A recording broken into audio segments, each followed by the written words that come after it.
हिंदुस्तान का textile sector 5 crore परिवारों को रोजगार देता है। नरेंद्र मोदी जी की जो यूएस डील है वो हिंदुस्तान के टेक्सटाइल सेक्टर को खत्म कर देगा, नष्ट कर देगा। ये बात नरेंद्र मोदी जानते हैं और पूरा हिंदुस्तान जानता है। मैंने पार्लियामेंट हाउस में समझाया कि बांग्लादेश को फ्री पास 0% टैक्स और हिंदुस्तान को 18% टैक्स। इसका नतीजा होगा कि बांग्लादेश की टेक्सटाइल इंडस्ट्री हिंदुस्तान की टेक्सटाइल इंडस्ट्री को खत्म कर देगी। Now what have you done?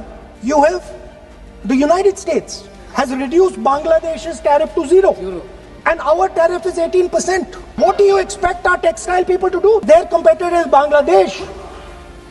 If Bangladesh imports US cotton, they have 0% duty. Finished. Textile industry gone. Narendra Modi ji के एक मंत्री ने बोला कि अगर हम भी यूएस कॉटन इंपोर्ट करेंगे तो हमें भी वो फायदा मिलेगा। मगर सच्चाई है कि हमारा कॉटन बांग्लादेश जाता है, हमारा कॉटन हिंदुस्तान की टेक्सटाइल मिलों को चलाता है। तो अगर हमने बांग्लादेश का रास्ता चुना तो हमारे पूरे के पूरे कपास के किसान और कॉटन की इंडस्ट्री खत्म हो जाएगी, और अगर हमने नहीं चुना तो हमारी टेक्सटाइल की इंडस्ट्री खत्म हो जाएगी। ये सच्चाई है।